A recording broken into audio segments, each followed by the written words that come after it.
A vet screams in terror when seeing what the dog gave birth to. It's not a puppy.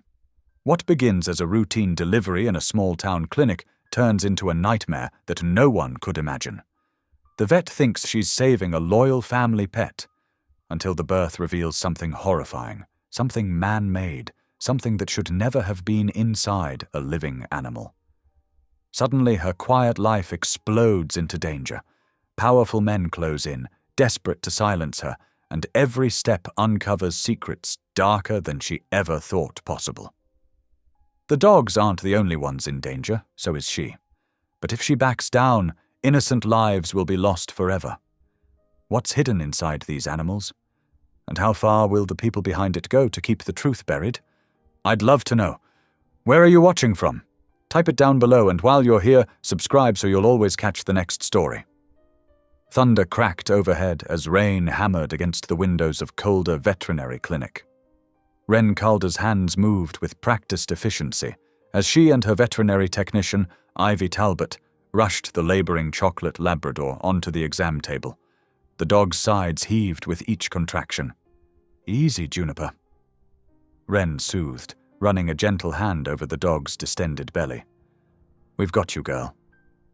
Ivy was already setting up the whelping supplies, clean towels, surgical scissors, and monitoring equipment. The young tech's purple-streaked hair was coming loose from its ponytail as she worked quickly but calmly. Lightning flashed outside, illuminating the worry on both women's faces. "She's fully dilated," Wren announced, positioning herself at Juniper's rear. "First pup's coming now."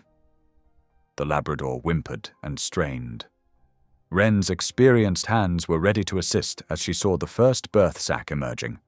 But something was wrong. Instead of the familiar curved shape of a puppy, there was an unnaturally rigid form within the membrane. "What the—" Wren's shocked cry cut through the room like a knife. Ivy froze in place, medical supplies clutched in her hands. With trembling fingers, Wren clamped the umbilical cord and carefully extracted what should have been a puppy. The membrane was slick and intact, but inside was unmistakably a plastic capsule. "Oh my God!" Ivy whispered, moving closer to look. "Is that what I think it is?" Wren's mind raced as she stabilized Juniper, who was still in active labor. Before she could respond, the clinic's front door burst open. Heavy footsteps approached the exam room. Sheriff Lyle Warwick filled the doorway, his imposing frame blocking most of the light from the hallway. Behind him loomed Clive Bannerote, the county's most prominent kennel owner. His expensive ranch coat was spotted with rain, but his face wore an expression of calm authority. "That's my dog," Bannerote announced smoothly, "and I'll be taking whatever she just delivered." Wren straightened up, positioning herself between them and the evidence she'd just discovered. "This is a medical procedure in progress. You can't just barge in here."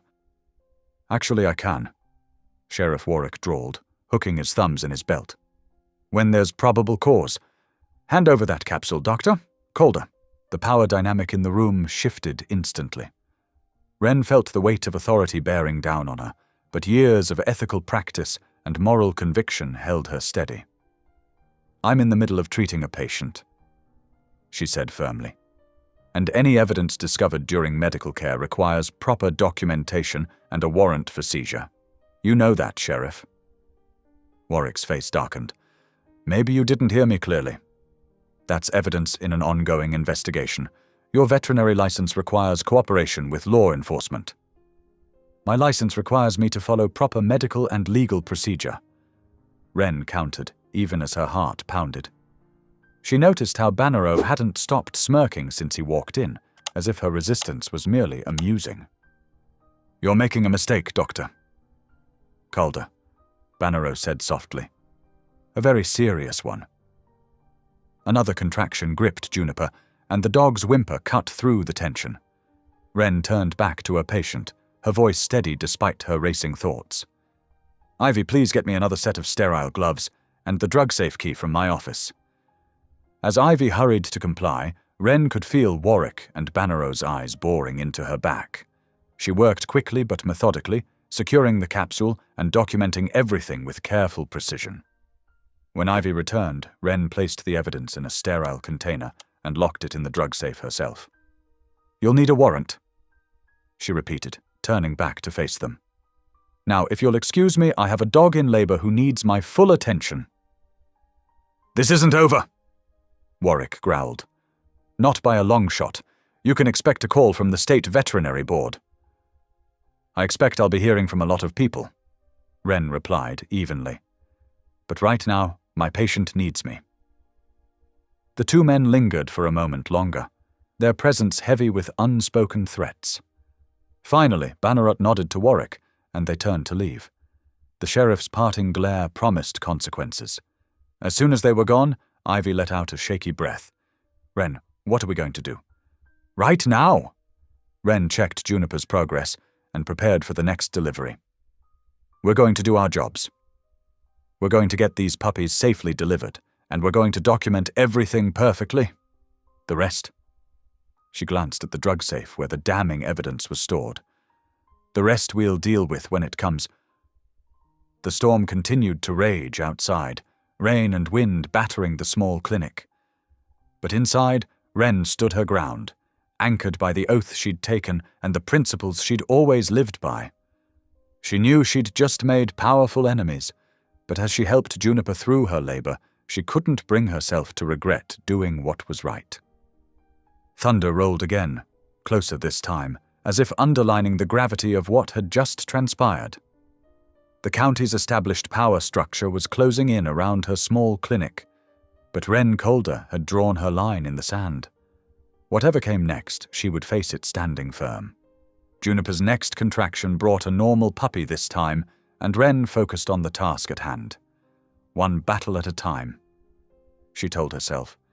First, save these lives, then worry about saving her own. Ivy worked alongside her in supportive silence, both women knowing that their world had just shifted dramatically. The safe containing the capsule seemed to loom in the corner of the room, a silent witness to the moment when following one's conscience became an act of defiance. The storm showed no signs of letting up, its fury matching the tension that now surrounded Calder Veterinary. But inside, Wren continued her work with steady hands and unwavering resolve, even as she prepared herself for the fight she never wanted but couldn't avoid. Hours passed as they helped Juniper deliver the rest of her litter. 6 healthy puppies in total after that first alarming discovery. Each one was cleaned, weighed, and carefully documented, Wren's medical thoroughness now serving a dual purpose.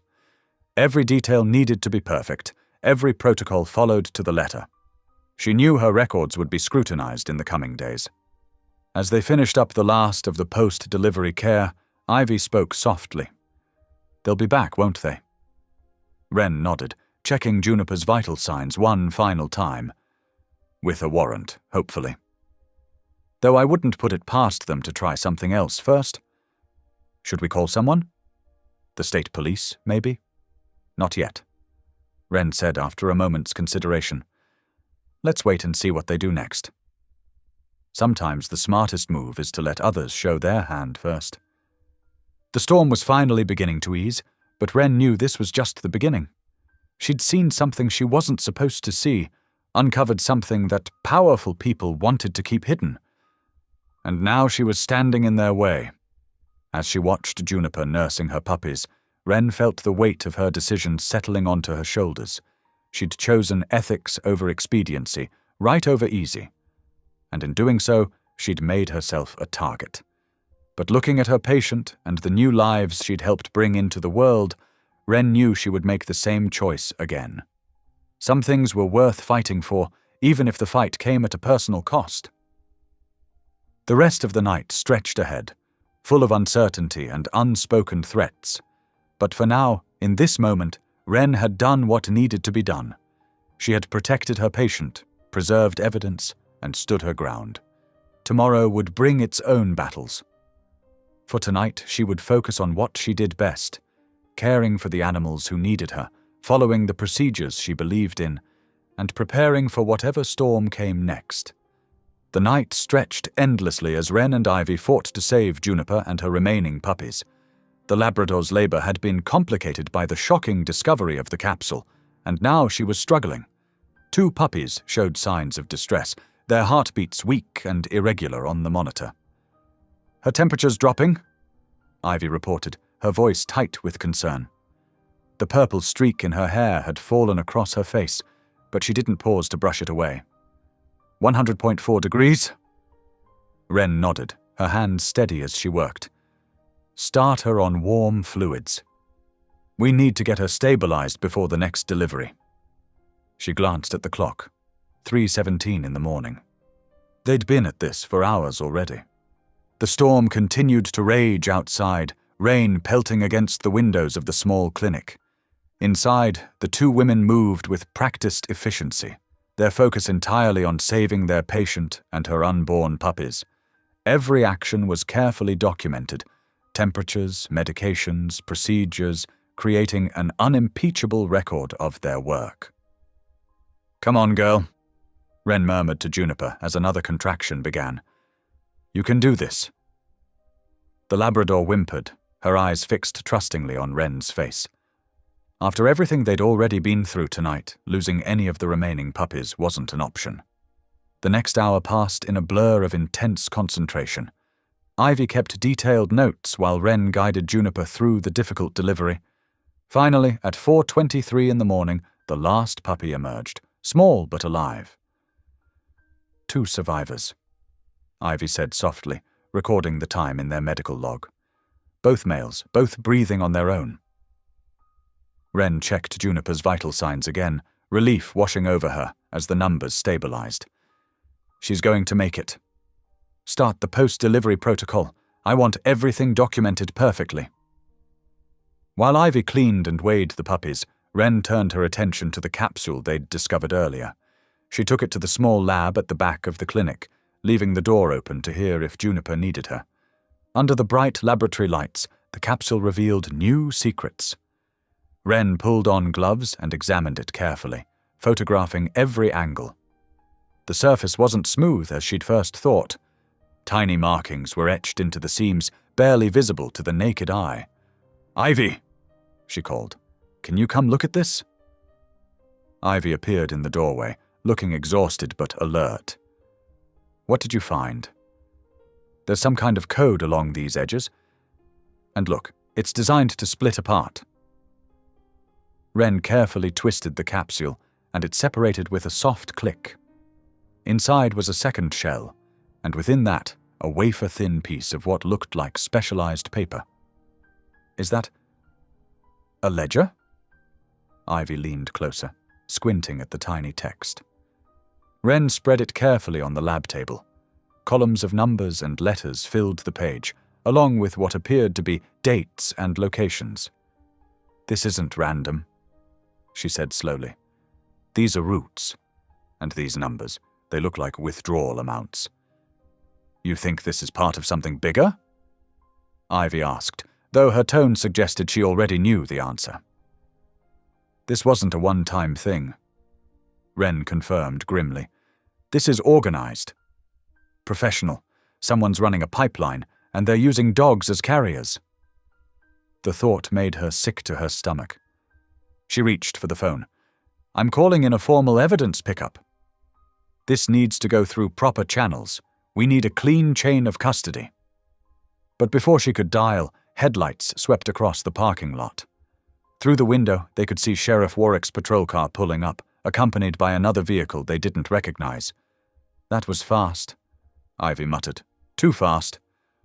Warwick entered without knocking, and this time he had company. A stern-looking woman in a business suit who introduced herself as Patricia Morton from the State Veterinary Licensing Board. "Dr. Calder," Morton began, her voice clipped and professional. "We've received a complaint about tampering with private property and violation of client confidentiality." Wren straightened her spine. "I'm following established protocols for handling evidence of potential criminal activity discovered during medical treatment, as required by state veterinary statutes and animal welfare laws. The item in question belongs to Mr. Bunnero," Warwick cut in, his threat barely veiled. "And you're interfering with an ongoing investigation. An investigation you haven't shown any documentation for." Wren countered. I'm happy to cooperate with proper authorities following proper procedures. That includes maintaining chain of custody for evidence. While Wren kept them engaged, Ivy moved quietly around the lab, her phone discreetly capturing images of the ledger and capsule. Years of working together had given them an almost telepathic understanding. Ivy knew exactly what Wren needed without being told. The confrontation continued, tension building in the small space. Morton cited regulations about client property rights, while Warwick's hand kept straying to his belt, a subtle reminder of his authority. But Wren stood her ground, quoting relevant statutes and emphasizing her ethical obligations as a veterinarian. During a brief lull when Morton stepped out to make a phone call, Ivy slipped away. She had a friend who worked at the local newspaper, someone who could be trusted to keep the photos safe and secure. The evidence would be protected, no matter what happened next. As the sun began to rise, exhaustion settled heavily over Wren and Ivy. But with fatigue came a growing sense of dread as they processed the implications of what they'd discovered. The capsule hadn't been some amateur operation. Its design was precise, professional. Someone had carefully planned this, expecting the capsule to pass as a normal birth.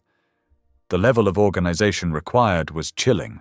Surgical planning would have been necessary to ensure the capsule could be safely carried and delivered.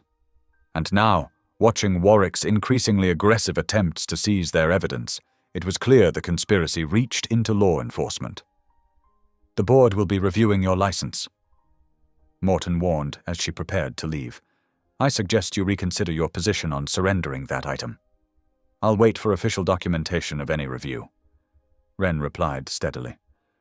And I'll continue to follow proper medical and legal protocols. After they finally left, Ivy returned to find Wren still standing in the lab, staring at the capsule. The photos are safe, she said quietly. Multiple copies, stored securely off-site. Wren nodded, her face drawn with fatigue and worry. They'll be back. With more pressure, more threats. She looked at her friend. This is bigger than we thought, isn't it? Much bigger, Ivy agreed. But we have proof now. And we did everything by the book. They both knew it might not be enough. Someone had the power to force a dog to carry a capsule, to arrange for its delivery at their clinic, to send the sheriff running at their command. Someone had influence that reached into multiple levels of law enforcement and regulatory agencies, and that someone now knew that Wren and Ivy stood in their way. The evening shadows stretched long across Calder Veterinary's parking lot as Wren finished her last rounds. The day's exhaustion weighed heavy on her shoulders, but Juniper's steady recovery gave her a small measure of comfort. Through the observation window, she watched the Labrador sleeping peacefully, her remaining 2 puppies nestled against her warm belly. Just need to do one final check on the anesthesia equipment before we close up, Ivy called from the operating room, her voice echoing slightly in the quiet clinic. Wren nodded, double-checking Juniper's IV line. I'll be right there. Let's make sure everything's secured for the night. The sudden crack of splintering wood from the rear of the building made both women freeze. Wren's heart lurched as heavy footsteps thundered down the hallway. Before she could react, 3 masked figures burst through the door, their dark clothing blending with the evening shadows. Time seemed to slow as Wren watched one of the intruders yank at the anesthesia lines, the plastic tubing splitting with a sharp snap. Another figure twisted open a container of isoflurane, the anesthetic gas hissing as it escaped into the air. The effect was immediate. The sharp, sweet smell filled Wren's lungs, making her chest tighten painfully. Her vision swam as the toxic cloud spread through the operating room. Behind her, she heard Ivy cough violently. "The towels!" Wren managed to gasp out, her throat burning. "Block the gaps!" Ivy stumbled to the supply cabinet, grabbing clean towels and rushing to wet them in the sink. Her movements were quick despite the disorienting effects of the gas. She dropped to her knees, shoving the wet fabric under the door gaps to contain the spreading vapors. Wren fought against the dizziness, focusing on Juniper's crate. The Labrador was awake now, whimpering softly as she sensed the danger. With trembling hands, Wren unhooked the latches, knowing they needed to get the dog and her puppies to safety. A metallic clatter drew her attention. One of the intruders had knocked over a tray of surgical instruments. The cautery pen skittered across the floor, its metal tip scraping against the tile. In that terrible moment, Wren saw the spark ignite. The world erupted in orange flame. Fire rolled across the ceiling like a living thing, feeding on the gas-filled air. Paint bubbled and peeled in the intense heat, raining down in burning flakes. Wren felt the searing pain as one struck her arm, leaving an angry welt on her skin. "Run!" she screamed, grabbing one end of Juniper's crate while Ivy seized the other. Together they staggered toward the exit, choking on the toxic mix of smoke and anesthetic gas. The masked figures had already fled, leaving chaos in their wake. Alarms shrieked through the building, their electronic wailing nearly drowned out by the roar of the flames. The women pushed through the exit doors into the blessed coolness of the rain-soaked night. Wren gulped in the clean air, her lungs burning with every breath. Through the curtain of rain, she spotted a truck idling in the far corner of the parking lot. A solitary figure sat behind the wheel, watching. Wren fumbled for her phone, raising it with shaking hands to capture an image, but the vehicle's engine gunned to life. Tires squealed on wet pavement as the truck peeled away into the darkness. The distant wail of emergency vehicles seemed to take forever to grow closer. Wren and Ivy huddled with Juniper under the clinic's awning, watching as flames licked around the doorway they'd just escaped through. The acrid smell of burning chemicals and melted plastic filled the air, mixing with the clean scent of rain. When the fire trucks finally arrived, Wren's heart was pounding with more than just adrenaline. The attack's message was crystal clear. They wanted her to stop investigating, to hand over the capsule and forget what she'd discovered. But they'd crossed a line tonight. They'd been willing to kill not just her and Ivy, but an innocent animal and her puppies. As paramedics checked them over, Wren carefully bandaged the burn on her arm, her hand steady despite the night's trauma. She pulled out her phone again, this time to call the state authorities. This wasn't just about a suspicious capsule anymore. This was attempted murder. "Wren." Ivy's voice was hoarse from the smoke, but her eyes were clear and determined. "What do we do now?" Looking at her clinic, charred but still standing, Wren felt a steel resolve settle over her. The capsule's existence had put a target on their backs, but backing down wasn't an option. Not anymore. Too many lives were at stake. "We fight," she said simply, watching as firefighters worked to secure the building. "We fight, and we make sure whatever's happening in this county comes to light." The rain continued to fall, washing away the smoke, but not the memory of how close they'd come to death. The night's events had escalated everything, transforming their investigation from professional duty to a matter of survival. Something dangerous was happening in their small community, something worth killing to protect. And now Wren and Ivy were caught in the middle of it all. The clinic would need extensive repairs. The operating room was a disaster of melted equipment and smoke damage. But beneath the stench of chemicals and burned materials, Wren could still detect the antiseptic smell that meant hospital, that meant healing. They would rebuild. They would recover. And most importantly, they would find out who was behind this attack and why they were so desperate to keep their operation hidden. Juniper whined softly from her crate, nuzzling her puppies. Wren knelt beside them, checking their condition. Despite the trauma, the little family was unharmed, a small miracle in a night of near tragedy. Looking at them, Wren felt her determination strengthen. Whatever came next, she would protect her patients and uncover the truth, no matter the cost. The scene around the clinic was controlled chaos now, with emergency vehicles' lights painting the rain-slicked parking lot in alternating red and blue. Police officers were taking statements, firefighters were conducting their final checks, and paramedics were insisting on taking both women to the hospital for observation. Wren knew this was just the beginning. The capsule and its mysterious ledger had opened a door into something far more dangerous than she'd imagined. But as she watched Ivy arranging emergency housing for Juniper and her puppies, she knew she wasn't alone in this fight. The attack had been meant to frighten them into silence. Instead, it had only proved how important it was to expose whatever was happening. Someone was using innocent animals as drug mules, endangering their lives for profit. And now they'd shown they were willing to commit murder to keep their secret. As dawn approached, Wren stood in the rain, watching the emergency crews begin to pack up their equipment. The clinic would need days, maybe weeks of work before it could reopen. But they were alive. They had evidence. And most importantly, they had the truth on their side. The state authorities would be arriving soon. This was no longer just a local matter, not with attempted murder on the table.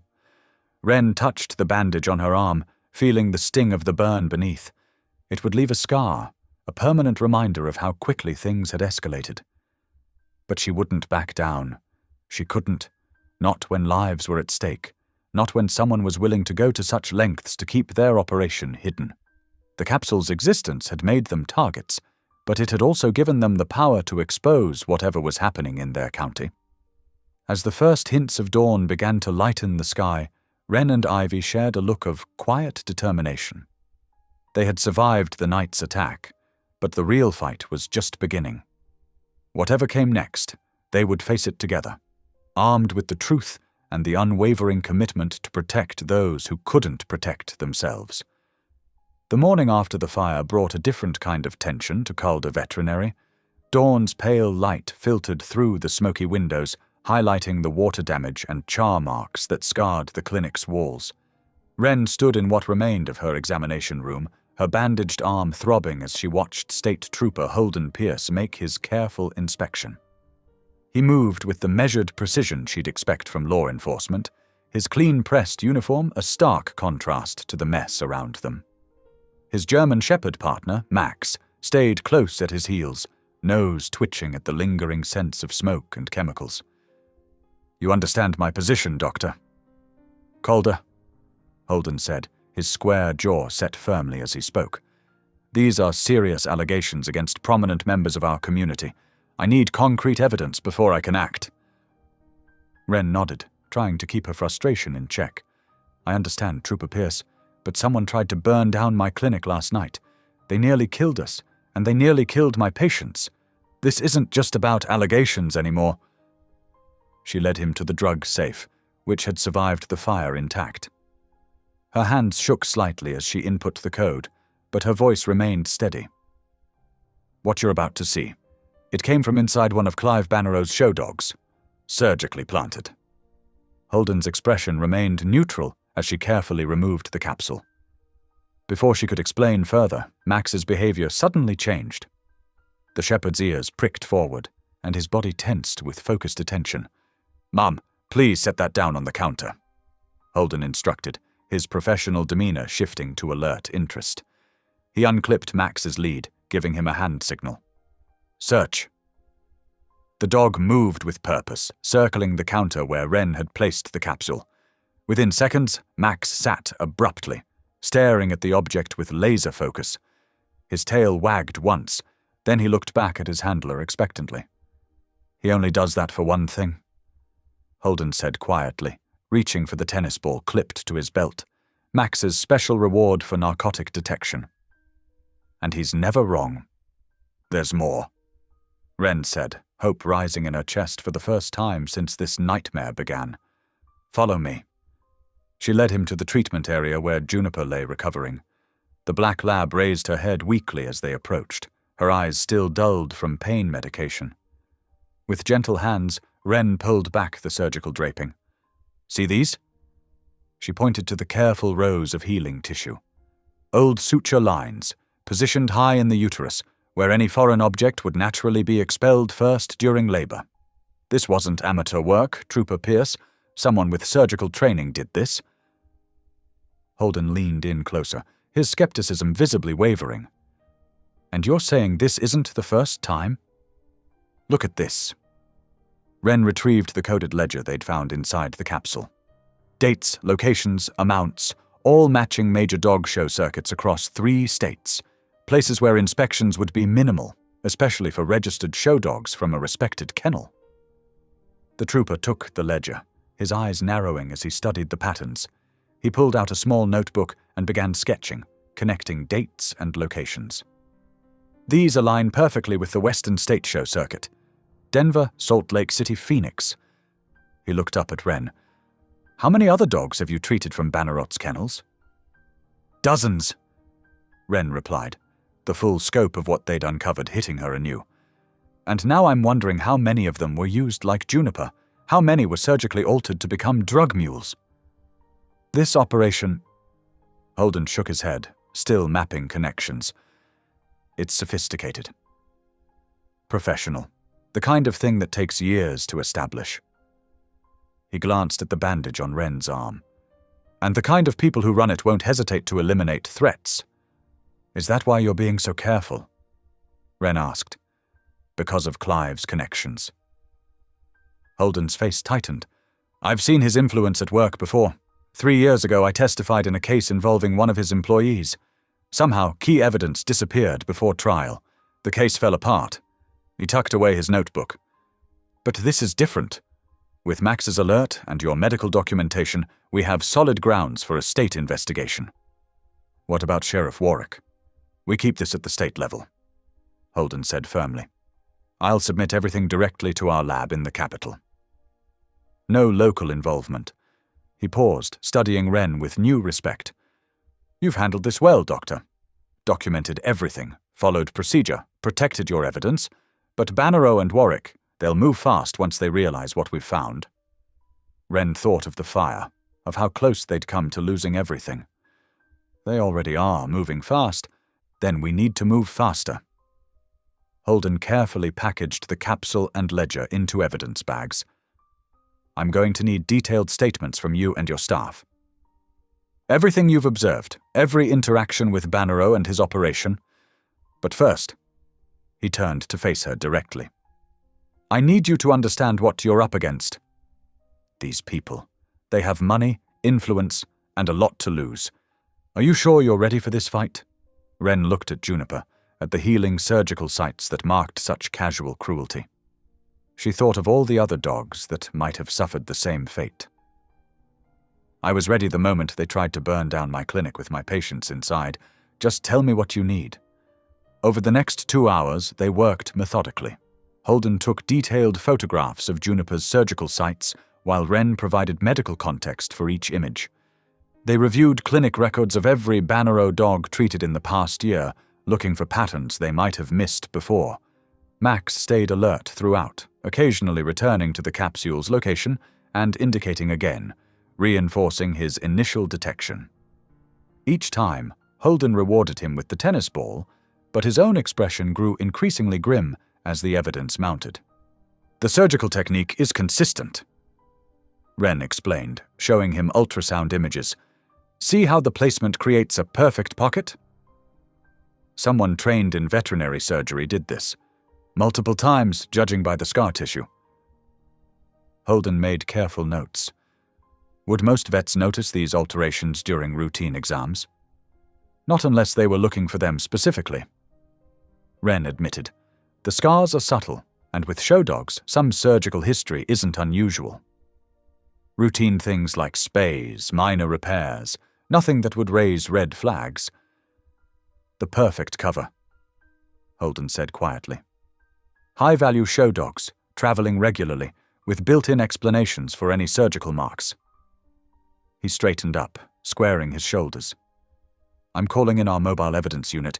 We need to document everything while it's fresh, and I want blood samples from Juniper analyzed for traces of what she might have been carrying. As if sensing they were discussing her, Juniper whined softly. Wren moved to comfort her, gently scratching behind her ears. What happens to her now? She's evidence, Holden said, but his tone softened. But she's also a victim. For now, she stays here under your care. We'll need to monitor her recovery, document any complications. He patted Max's head absently. You should know, once this investigation goes active, Bannerot will probably try to claim her back. Over my dead body? Wren said flatly. Let's hope it doesn't come to that. Holden's expression was serious. I'm posting a state patrol unit outside the clinic, but you need to take precautions. Security cameras, alarm system upgrades. And Dr. Calder? He waited until she met his gaze. Watch your back. The fire was just their opening move. Wren nodded, feeling the weight of what lay ahead. But as she watched Holden carefully pack away the evidence that would expose years of criminal activity, she felt something else too. Determination. They had tried to intimidate her into silence. They had tried to destroy her clinic. But now, finally, she had an ally who could help her fight back. "I'll have the evidence unit here within the hour," Holden said, checking his watch. "In the meantime, start gathering those records we discussed." "And Dr. Calder?" He paused at the door, Max alert at his side. "Thank you for doing the right thing, even when it wasn't the easy thing." After they left, Wren sat beside Juniper's kennel, gently stroking the dog's soft ears. "We're going to make this right," she promised quietly. "For you and all the others they used this way." Outside, she heard the distinctive rumble of state patrol vehicles arriving, bringing with them the promise of justice.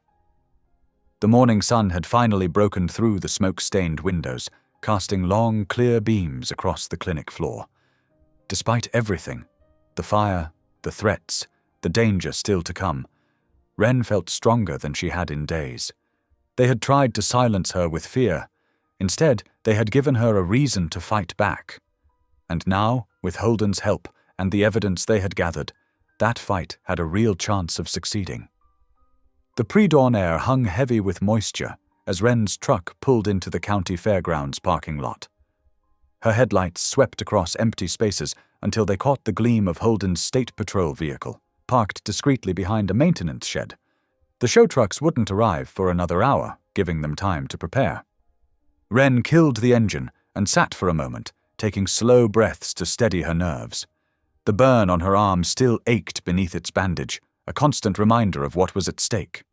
She grabbed her medical kit and stepped out into the grey morning light. Holden emerged from the shadows, Max at his heel. "Right on time," he said quietly. "The first transport's due at 6:30. We'll need to work fast once they start unloading." "I brought everything we might need for basic exams," Wren said, patting her kit. "Though I doubt they'll let us do anything too thorough." "That's where this comes in." Holden held up an official-looking document. "State-level inspection order. They can't refuse without raising red flags they don't want raised." They found a spot with clear sight lines to the unloading area and waited. As the sky lightened, other vehicles began arriving. Event staff, vendors setting up for the day's show. Right on schedule, the first transport pulled in, a gleaming custom rig with champion lines emblazoned on its side. "That's one of Clive's," Wren whispered. "I recognize the logo." They watched as handlers began unloading dogs, each one groomed to perfection. Holden approached first, badge visible, while Wren hung back slightly. The head handler's smile faltered when Holden presented the inspection order. "This is highly irregular," the man protested. "These dogs are scheduled for showing in less than 3 hours." "Then we'd better work efficiently," Holden replied smoothly. "Dr. Calder will conduct brief wellness checks while I document. Standard procedure." Wren stepped forward, projecting professional calm she didn't quite feel. "I'll be as quick and gentle as possible," she assured them. "Basic vitals only." The handlers exchanged uncertain looks, but couldn't refuse without causing a scene. One by one, Wren examined the dogs while Holden took photographs and notes. To most observers, it would have looked like routine health verification. But Wren's trained hands found what they were looking for. On the third dog, a beautiful German shepherd, she felt the telltale ridges of surgical scarring in the exact pattern she'd seen on Juniper. The dog's medical records showed a recent, minor procedure, but the healing timeline didn't match the documented date.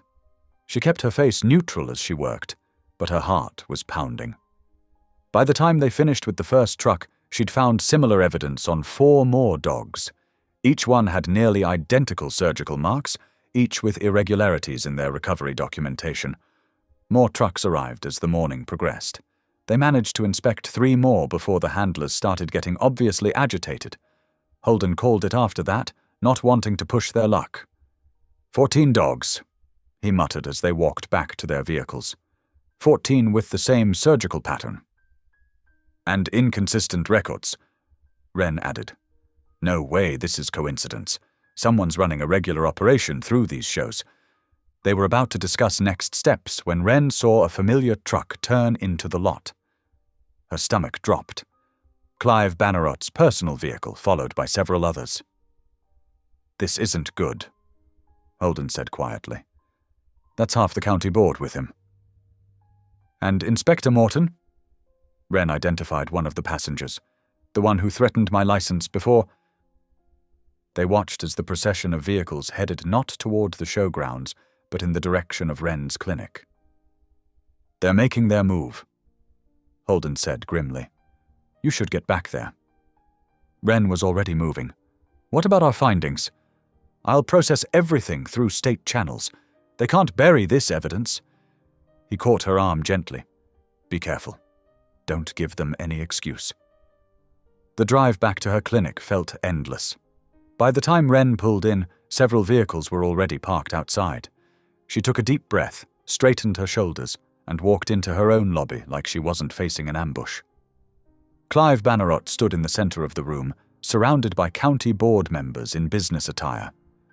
Inspector Morton loomed near the front desk, where Ivy sat rigid with tension.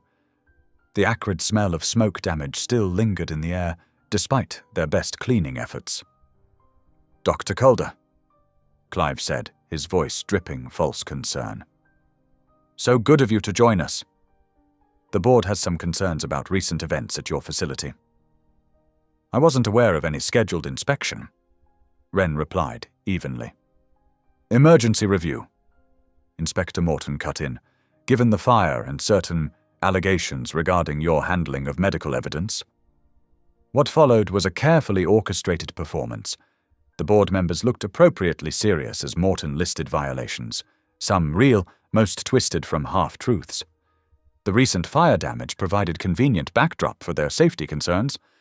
Given the severity of these issues, Morton concluded, we have no choice but to suspend your veterinary license pending a full investigation.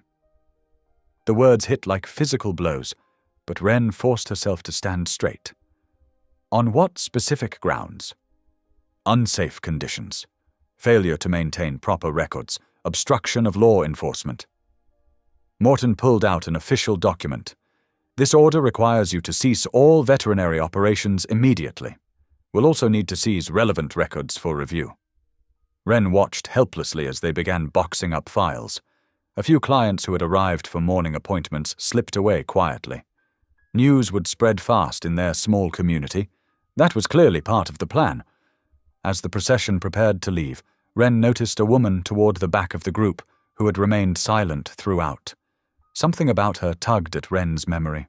The woman wore a groomer's apron, her name tag reading Tamson. When their eyes met, Wren placed her. She had brought Juniper in that fateful night, claiming it was an emergency. Looking at her now, the resemblance to Clive was striking. The same sharp features, though softened on Tamson's younger face. But where Clive's expression held only smug satisfaction, Tamson's eyes were filled with something else entirely, a desperate, pleading look that vanished as quickly as it appeared. Clive's voice drew Wren's attention back. I do hope you'll cooperate fully with the investigation, Doctor. Calder, we wouldn't want any further unfortunate incidents. The threat in his words was clear. As the group filed out, Wren caught one last glimpse of Tamson, her shoulders tight with tension. Another piece of the puzzle clicked into place, Clive's niece working in his operation. But that look suggested she might not be an entirely willing participant. When they were gone, Wren sank into a chair, the weight of what had just happened settling over her. Her license suspended, her reputation damaged, her ability to help animals, even those she now knew were being exploited, temporarily stripped away. Ivy appeared at her side, hand on her shoulder. What do we do now? Wren thought of the evidence she and Holden had gathered that morning, of Tamson's pleading look, of all the dogs still at risk. We keep fighting, she said quietly. just maybe not in the way they expect. The morning sun filtered through smoke-stained windows, casting shadows across the empty lobby. They had won this round, Clive and his allies.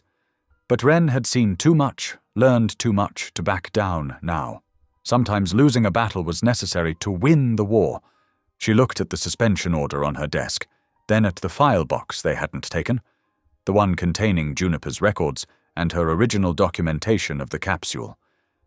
They thought they had silenced her. Instead, they had just given her more reason to expose the truth. The crumpled note felt like it weighed 100 pounds in Wren's pocket. She'd found it tucked into her truck's door handle after making a quick supply run into town. Just a few hastily scrawled words.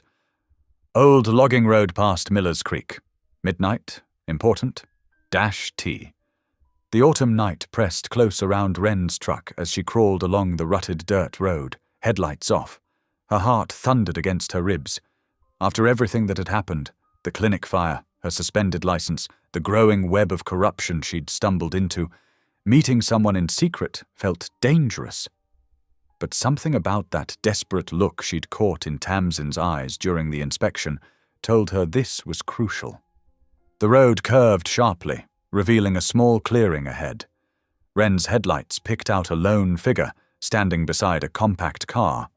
Tamson Bannerow's slim form was unmistakable, even bundled against the chill in a dark jacket. She kept glancing over her shoulder, hands stuffed deep in her pockets. Wren pulled up and killed the engine. The silence felt heavy as she stepped out into the darkness. Dry leaves crunched under her boots. "I wasn't sure you'd come," Tamson said softly. Her voice shook slightly. "Almost didn't," Wren admitted. "But something told me I should hear what you have to say." Tamson glanced around again before stepping closer. In the dim starlight, her face was drawn with anxiety. "I need to tell you something. About Juniper. About everything." She swallowed hard. "I'm the one who made sure she came to your clinic that night." The confession hit Wren like a physical blow. "You what?" "I've been watching my uncle's operation for months now. Documenting everything." Tamson's words tumbled out in a rush. The dogs, the handlers, the payoffs, all of it. But I knew I'd never get any evidence out past the sheriff's searches. I needed someone honest, someone who'd do the right thing when they found that capsule. Her eyes locked onto Wren's. "Someone like you." Wren's mind raced, pieces clicking into place. "You deliberately brought Juniper to me in labor." Tamson nodded, wrapping her arms around herself. "I knew you'd follow proper procedure, document everything, create a legitimate paper trail they couldn't just make disappear." She gave a bitter laugh. "Uncle Clive thinks he owns this whole county. The sheriff, the board, everyone just looks the other way, but I couldn't anymore, not after seeing what they do to those poor dogs." "Do you have proof? Documentation?" Wren asked urgently. "Yes, everything's on encrypted drives, dates, names, amounts, the whole network." Tamson reached for her bag. "I brought Dash." Brilliant white light suddenly flooded the clearing, bleaching the trees to stark shadows. Both women threw up their hands, squinting against the glare of police floodlights. The crunch of tires on gravel seemed deafening in the quiet night. Wren's stomach dropped as a familiar figure stepped into the light. Sheriff Warwick's broad-brimmed hat cast his face in shadow, but she could hear the smile in his voice. "Well now, what do we have here?" Two ladies having a midnight chat. He strolled closer, boots crunching on fallen leaves. "Awful dangerous place for a meeting, don't you think?" "This is private property," Wren said sharply. "We have every right to be here." "Oh, I'm not here to cause trouble." Warwick's tone was friendly, reasonable, and that scared Wren more than if he'd been angry. "Just looking out for everyone's safety." These back roads can be treacherous at night. Before either woman could react, he'd smoothly produced a pair of handcuffs. "Miss Bannerot, why don't you come with me? For your own protection, of course." "No." Tamson tried to back away, but Warwick caught her arm in an iron grip. "Don't fight it, girl. You know your uncle's worried sick about you running around at night." The cuffs clicked shut around her wrists with practiced efficiency. In the same motion, Warwick plucked Tamson's phone from her jacket pocket and slipped it into his own. "You can't do this," Wren protested, stepping forward. "She hasn't done anything wrong." Warwick's smile never wavered. "Dr. Calder, I believe your license is currently suspended. Might want to think carefully about involving yourself in county business right now."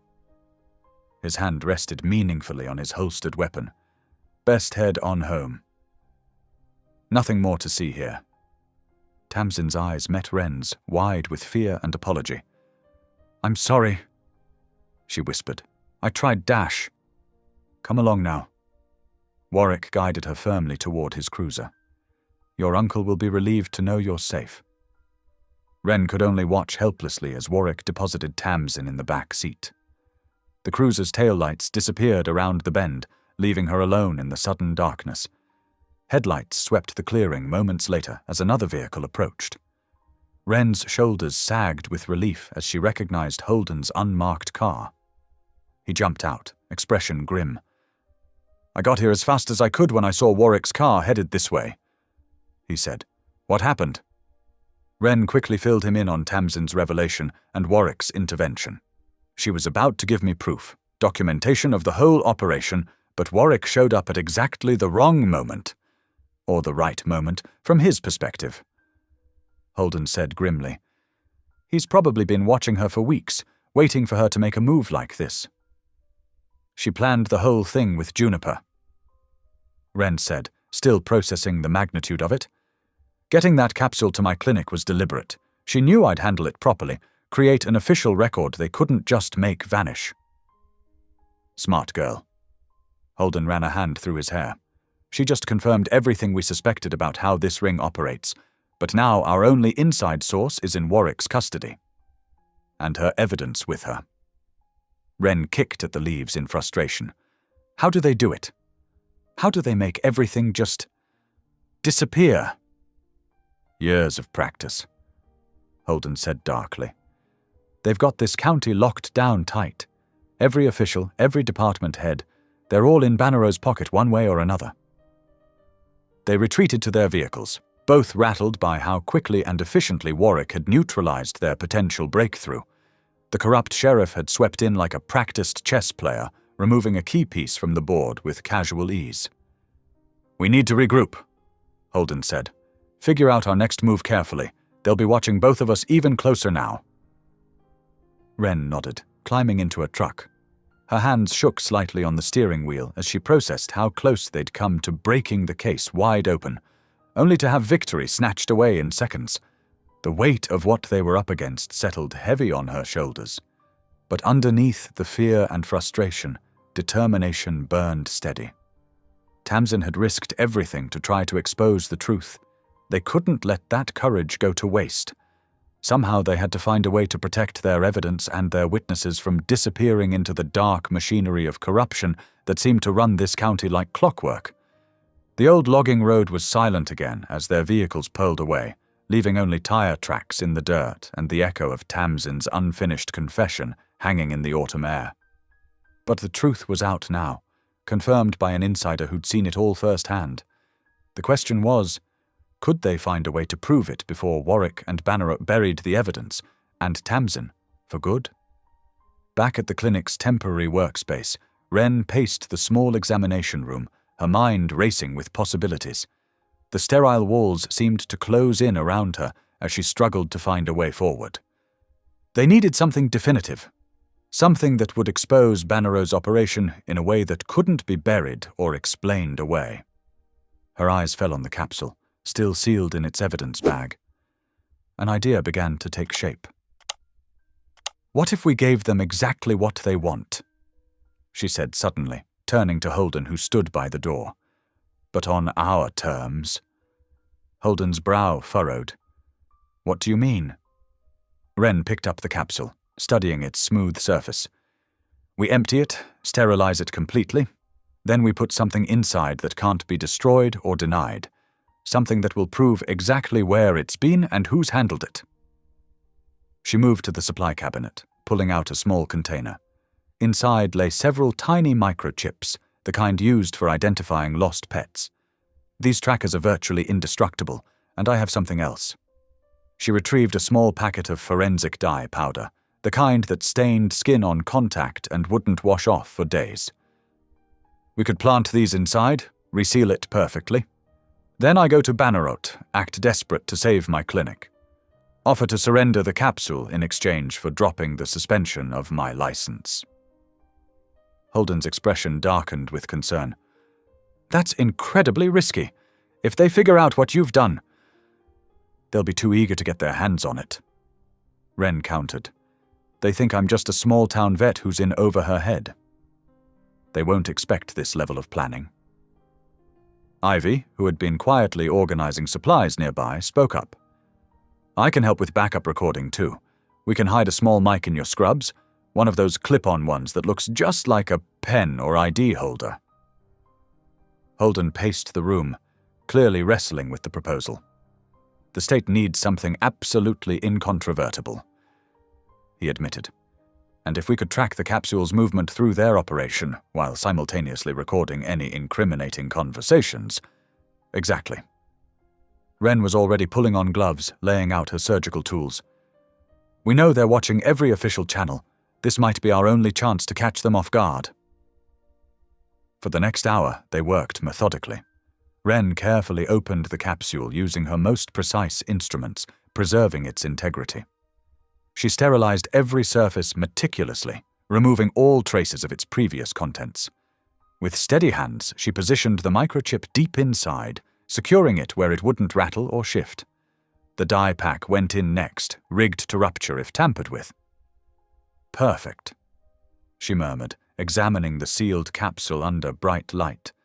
You'd never know it had been opened. Ivy returned from her errand, holding up a small recording device. Got it. Latest model. Excellent audio quality. We can hide it right here. She demonstrated how it would blend in with Wren's typical workwear. They gathered around a rough sketch of Bannerot's main warehouse, a sprawling complex on the edge of town where he housed his show dogs and shipping operation. Wren knew it well from previous vet calls. There's a loading dock here, she indicated, and these are the kennel areas. Cold storage is in this back section. Multiple exit points here, here, and here. Her finger traced each location. Oxygen lines run along these walls for the surgical suite. I'll maintain surveillance from this access road, Holden said, pointing to a spot with good sight lines. Close enough to track the signal and monitor audio, far enough to stay undetected. But Wren… He met her eyes seriously. If this goes wrong, you could face a lot worse than arrest. These people have already shown they're willing to use potentially lethal force. Wren nodded, her throat tight but her voice steady. I know, but they're not going to stop. That fire was just the beginning. Next time they might succeed in destroying everything. And what about those dogs? How many more will they use as living smuggling containers? She looked down at her arm, where the burn scar from the clinic fire was still healing. Fear flickered at the edges of her mind, but it was overshadowed by a deeper, calmer certainty. This was the right move, maybe their only move. We'll need a convincing story, she continued, focusing on the practical details. I'll say the suspension is killing my practice, that I can't afford to fight anymore. I'll act defeated, willing to play ball if they'll just let me keep working. They'll be suspicious, Holden warned. Of course they will. But they'll also be arrogant. They think they've already won. This will just confirm it for them. Wren's lip curled slightly. Men like Bannerot love nothing more than seeing someone submit to their power. They spent the next several hours refining the plan, checking and double-checking every detail. Ivy tested the recording equipment repeatedly, making sure it was completely concealed but still able to pick up clear audio. Holden verified the tracker's signal strength and range. Wren mentally walked through every step, every possible scenario. She visualized the warehouse layout, marking potential choke points and escape routes. She reviewed her knowledge of the ventilation system, the kennel configurations, the security cameras she'd noticed on previous visits. The sun was setting by the time they finished their preparations. Through the window, Wren could see storm clouds gathering on the horizon, another front moving in. The air felt heavy with electricity, matching the tension humming through her body. "We should do this tomorrow," she said finally, "before they have time to move Tamson or destroy more evidence. I'll call Bannerow first thing in the morning, tell him I want to make a deal." Holden nodded slowly. "I'll have backup staged nearby, not close enough to tip them off, but ready to move if needed." He gripped her shoulder briefly. "Are you absolutely sure about this?" Wren looked around the makeshift clinic space, so different from her beloved practice that now stood damaged and empty. She thought of Juniper's scarred tissue under her gloved hands, of Tamson's terrified eyes as Warwick led her away, of the flames that had nearly claimed their lives. "Yes," she said simply. "I'm sure." Fear was still there, coiled in her stomach like a cold wire, but alongside it was something stronger, a steel-bright certainty that this was the right path forward. They had to move first, had to take this calculated risk, or everything they'd uncovered would slip away into darkness. They ran through the plan one final time. Ivy triple-checked the recording equipment. Holden confirmed their emergency protocols. The rigged capsule sat ready, looking innocuous in its evidence bag, waiting to spring their trap. Tomorrow would change everything, one way or another. As thunder rumbled in the distance, Wren felt the weight of their preparations settle around her like armor. She was ready. The clinic lay quiet now, holding its secrets. Outside, the storm approached, painting the sky in shades of slate and shadow. But Wren's resolve burned steady and clear, a flame that not even fear could extinguish. They had their plan. Now they just had to execute it perfectly, knowing that one mistake could cost them everything. The warehouse loomed before Wren, its metal siding reflecting the afternoon sun with an almost painful intensity. She parked her truck in the designated spot, noting how the massive building seemed to swallow all sound. The crunch of gravel under her boots felt oddly loud in the stillness. Two men in dark clothing emerged from a side door, their expressions carefully blank. They conducted a perfunctory pat-down, missing both the recorder and the capsule, exactly as she'd hoped. Their casual thoroughness suggested routine rather than real suspicion. "This way," the taller one grunted, gesturing toward a metal staircase that led to the second-floor offices. Wren climbed steadily, keeping her breathing even despite her racing heart. The stairwell smelled of metal and dust, with an underlying chemical tang she couldn't quite place. Through the thin fabric of her scrubs, she could feel the capsule pressing against her side, the hidden tracker sending its silent signal to Holden's tablet. Clive Bannerow's office occupied the corner of the building, windows overlooking both the parking lot and the loading bays below. He sat behind a massive desk, managing to look both relaxed and predatory at the same time. His tailored ranch coat hung precisely on a nearby hook, and his polished boots gleamed under the fluorescent lights. "Dr. Calder," he said, his voice warm with false welcome. "I'm so pleased you've finally come to your senses." Wren kept her shoulders slightly hunched, her voice deliberately small. "I just want this to be over, Mr. Bannerow. My clinic can't survive another accident." She saw the flash of satisfaction in his eyes at her apparent submission. This was what he understood. Power, dominance, the breaking of will. She reached slowly into her pocket and withdrew the evidence bag containing the capsule. "The original, as requested," she said, placing it carefully on his desk. "I hope this means we can put everything behind us." Clive picked up the bag, examining the capsule through the clear plastic with obvious pleasure. "You've made the right choice," he said, his tone dripping with condescension. "Though I must say, you caused quite a bit of trouble first." Unnecessary trouble. The recorder hidden in her scrubs captured every word as he broke the evidence seal and removed the capsule, turning it over in his hands.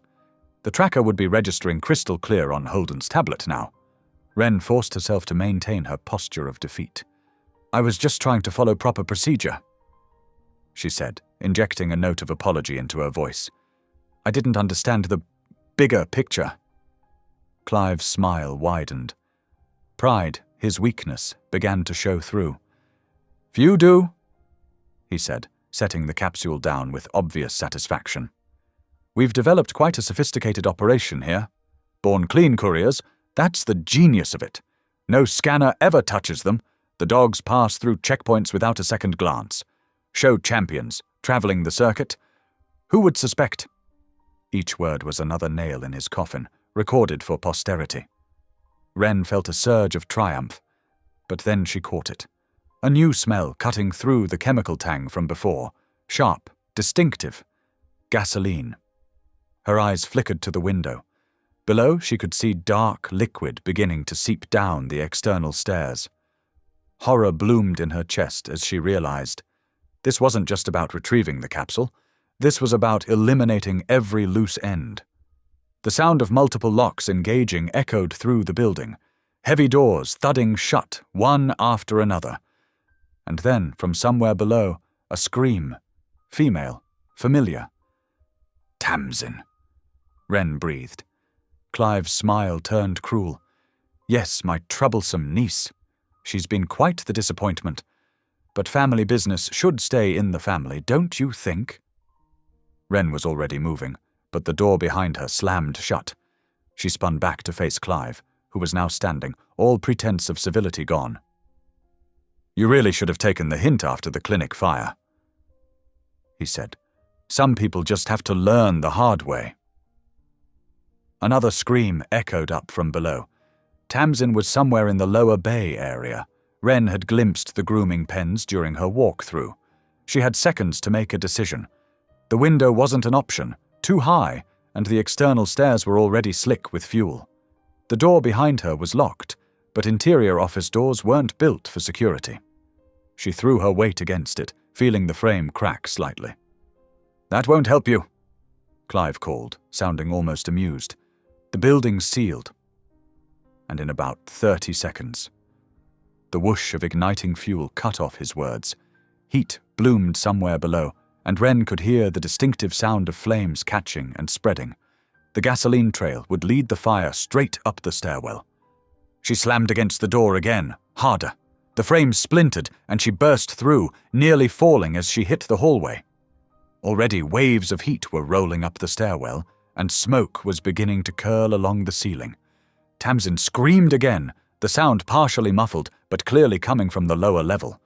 Wren started for the stairs, but pulled up short as a wall of heat surged upward. The fuel had created an inferno between her and the lower bay. Think. She turned and ran for the supply alcove she'd noted earlier. It was part of her mental map of the building, storing oxygen tanks and medical supplies for the veterinary procedures they used as cover. She yanked open cabinets, grabbing valves, lengths of tubing, anything that might help create a breathable path through the smoke. Outside, she knew Holden would be seeing the heat bloom on his thermal imaging. The tracker signal would show her location, still inside the burning building. She had to believe help was coming. But Tamson didn't have time to wait for rescue. Wren quickly assembled a makeshift breathing apparatus, using her medical knowledge to connect oxygen valves to lengths of tubing. It wouldn't last long, but it might give her enough time to reach the grooming pens. The heat was intense now, and smoke was pouring up the stairwell in thick black waves. Somewhere in the inferno below, Tamson was trapped in a cage, and time was running out. Wren could hear the building's metal skeleton groaning as the fire intensified. In the distance, she heard the roar of an engine, Holden's patrol truck, she hoped, heading for the loading dock. But the loading dock was on the far side of the burning bay area. She would have to find another way down, and fast. The smoke was getting thicker, making it hard to see more than a few feet ahead. Wren pulled her scrub top up over her nose and mouth, grateful now for the thin material. She held the oxygen apparatus ready. She'd need it once she found a way down to the lower level. The building shuddered, and somewhere below, metal screamed against metal. The fire was spreading faster than she'd anticipated, fed by the gasoline and whatever other accelerants Clive's men had placed. She had minutes, at most, before the entire structure would become an inferno. Somewhere below, Tamson called out again, her voice growing weaker.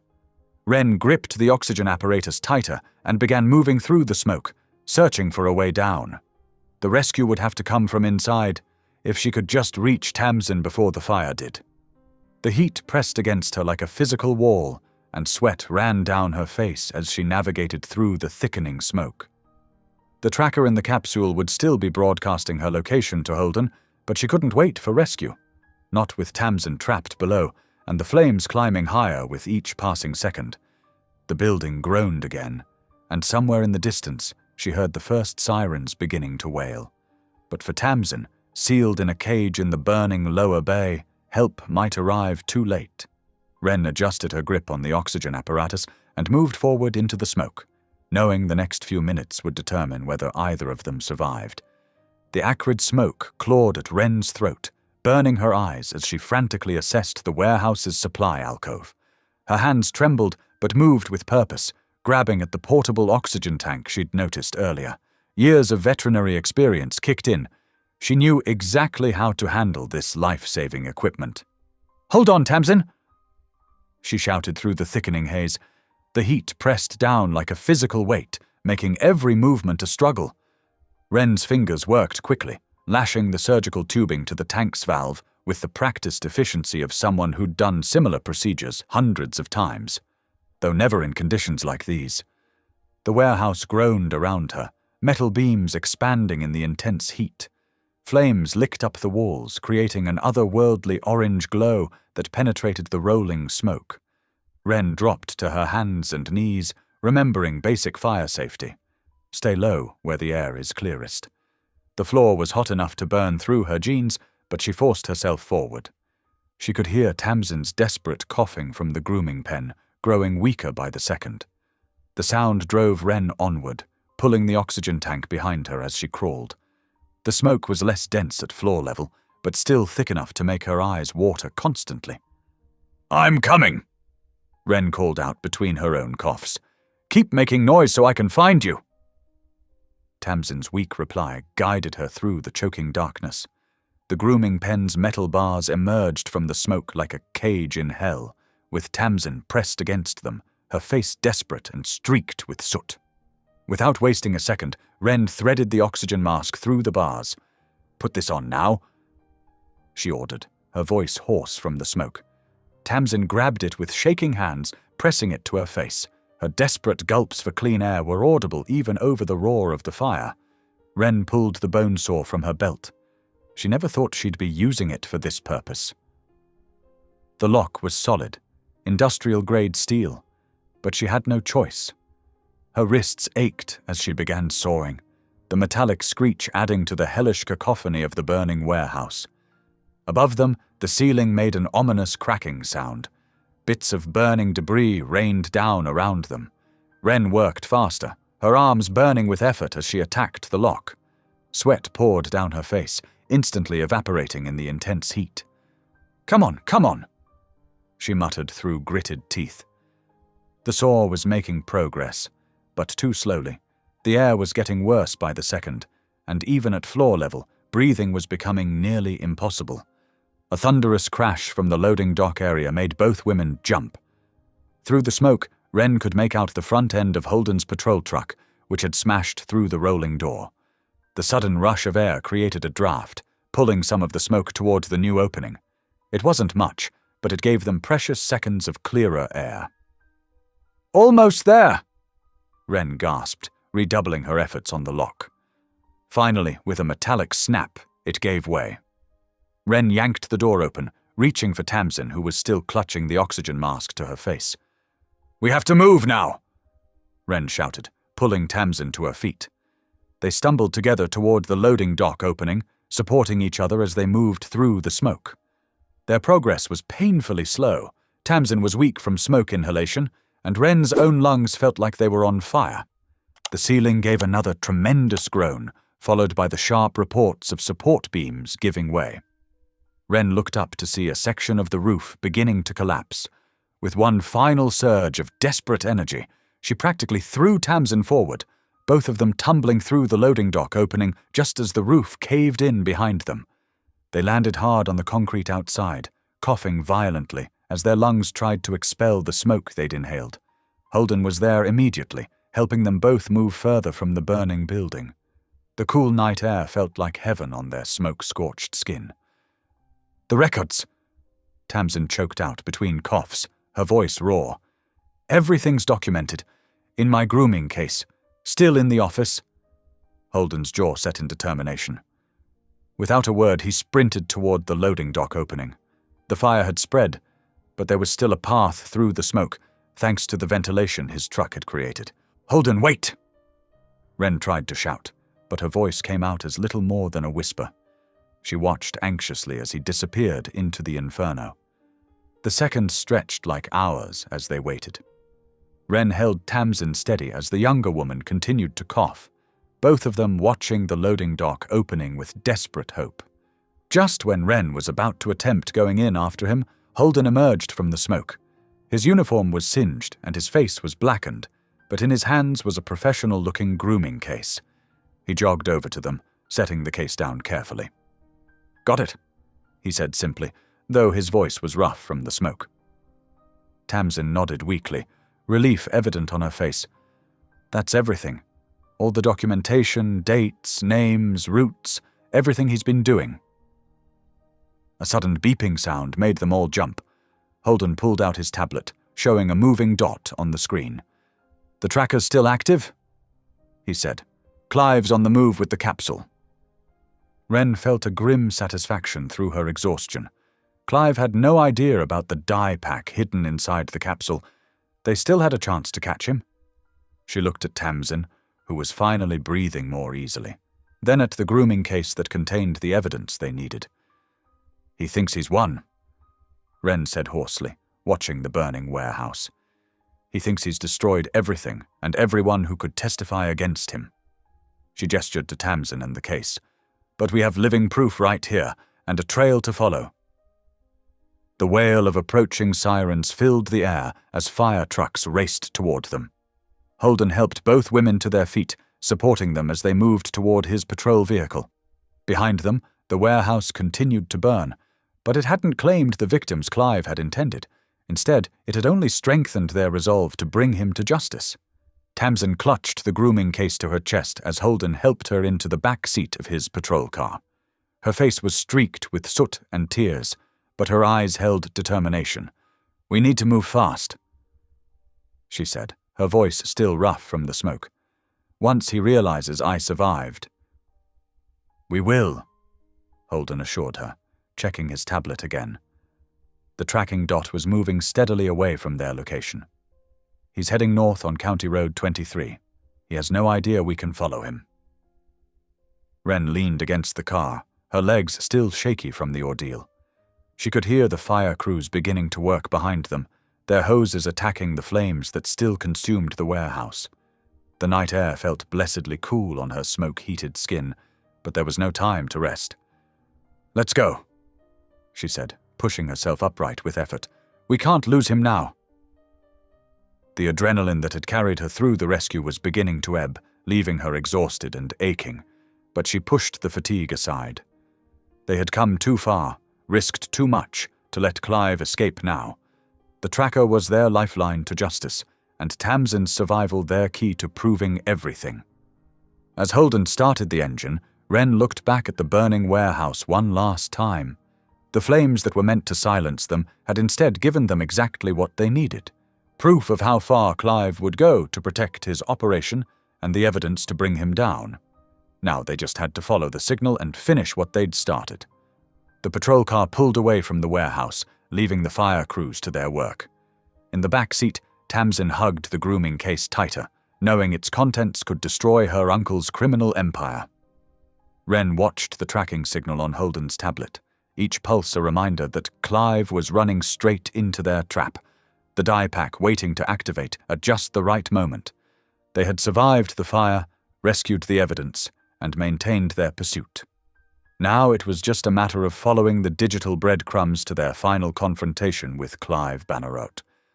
The tracker's steady beeping guided them along the winding river road, where sharp turns hugged the steep hillside. Holden kept one eye on the road and one on the signal, his fingers steady on the radio as he called in their position to state dispatch. "Target vehicle heading north on River Road, approaching switchback section, requesting backup units for containment." In the back seat, Wren and Tamson watched the tablet screen intently as the blinking dot representing Clive's vehicle moved erratically along the curved path. The SUV's headlights appeared ahead of them, weaving dangerously on the narrow road.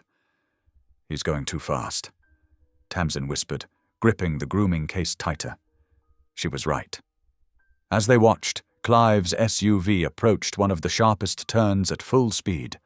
The vehicle's tires squealed against the pavement as he tried to navigate the bend, but physics won out.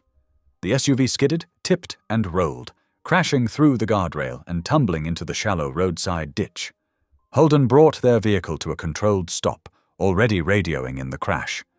Inside Clive's overturned SUV, there was a sudden burst of color. The dye pack had ruptured on impact, coating everything in bright, indelible pigment. They watched as Clive awkwardly crawled out through the driver's side window, his expensive ranch coat and face stained a vivid shade that would mark him for days. He was shouting even before he fully emerged, "This is harassment! I'm innocent. You have no right to pursue me."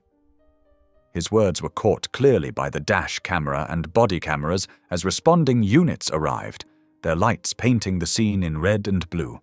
State troopers moved in to detain him while Holden secured the scene. The capsule lay in plain view on the SUV's roof, now the floor surrounded by spreading dye. When combined with Warwick's burner phones and the detailed kennel ledgers from Tamson's grooming case, the evidence was overwhelming. The aftermath unfolded rapidly. Federal authorities took over the case, recognizing the interstate scope of the operation. Warwick and his conspirators faced multiple charges. The County Veterinary Board, suddenly eager to distance themselves from the scandal, reinstated Wren's license with a formal commendation. Their apologies came late and carefully worded, but the vindication was complete. A few days after the arrest, Holden stopped by the clinic. He shifted awkwardly before speaking. "I owe you an apology," he said directly. "I should have believed you sooner." Wren appreciated his honesty. "You came through when it mattered most. Maybe I could make it up to you over dinner?" he asked, surprising them both with his straightforwardness.